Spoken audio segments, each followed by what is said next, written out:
ہوتے ہیں. بہرحال تیسرا دن ہوا، اس نوجوان کے پاس ایک آدمی آیا، بولا کہ میرا بیٹا وفات کر گیا ہے، اس کے لیے قبر چاہیے.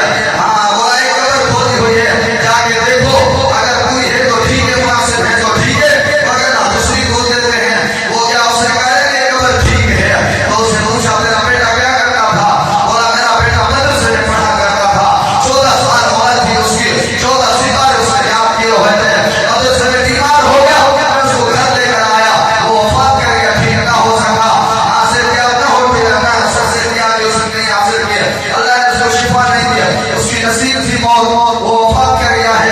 مدرسے میں بیمار ہو گیا تھا، ابھی وہ وفات کر گیا، اس کے لیے بھی قبر دیکھنے آیا ہوں. تو اس نے کہا ٹھیک ہے، یہ میرے لیے قبر ٹھیک ہے. تو وہ نوجوان جو قبرستان میں بیٹھا تھا، اس کی آنکھوں سے آنسو نکل آئے.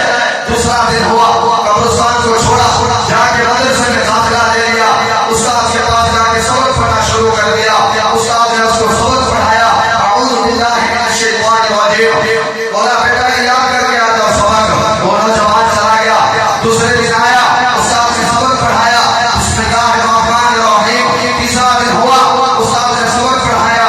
استاد نے فرمایا پہلے تم قرآن مجید کی تعلیم حاصل کرو، وہ سورتیں جو نماز میں پڑھی جاتی ہیں، آپ نوجوان ہو تو اس کو پہلے سورت پڑھائی، قل هو اللہ احد اللہ الصمد، یہ 2 آیات جب ان کو پڑھائی تو وہ چلا گیا.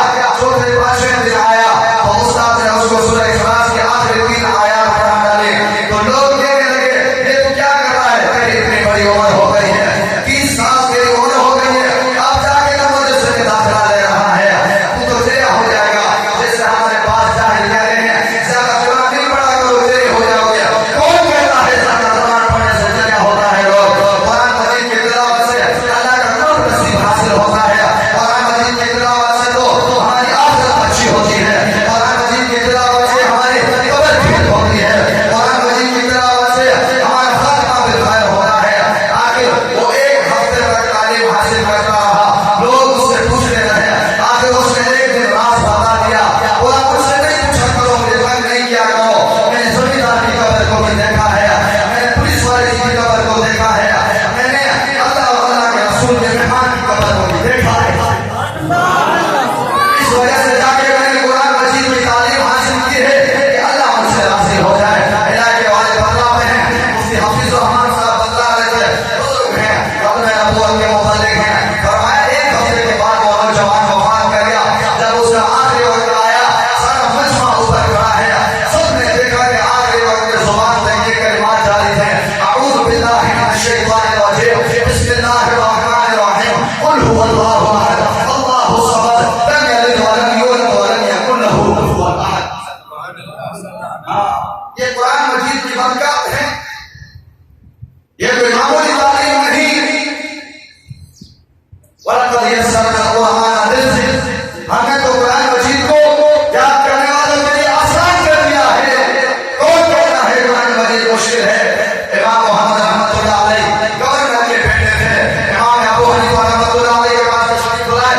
حضرت میں آپ کے پاس فقہ پڑھنا چاہتا ہوں، میں آپ میں فقیہ بننا چاہتا ہوں. تو امام ابو حنیفہ رحمۃ اللہ علیہ نے فرمایا بیٹے میری ایک شرط ہے فقہ پڑھانے کی، وہ شرط یہ ہے کہ قرآن مجید کا حافظ ہو، میں اس کو فقہ پڑھاتا ہوں. تو امام محمد رحمۃ اللہ علیہ چپ چاپ چلے گئے. جمعے کے دن آئے تھے، جمعرات کو واپس آئے.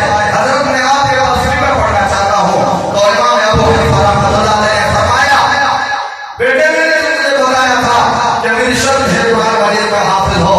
تو امام ابو حنیفہ رحمۃ اللہ علیہ کو شاگرد امام محمد رحمۃ اللہ علیہ نے جواب دیا استاد جی 6 دن میں قرآن مجید یاد کر کے آیا ہوں، الحمدللہ سے لے کر مناس تک جہاں سے چاہو قرآن مجید پوچھو. یہ آسان ہے قرآن مجید. دیکھو یہ بچے اور کوئی کتاب ہو جائے کہ سینے میں محفوظ ہو، لیکن یہ قرآن مجید ہے. خدا کی قسم یہ قرآن مجید کا حوصلہ ہے.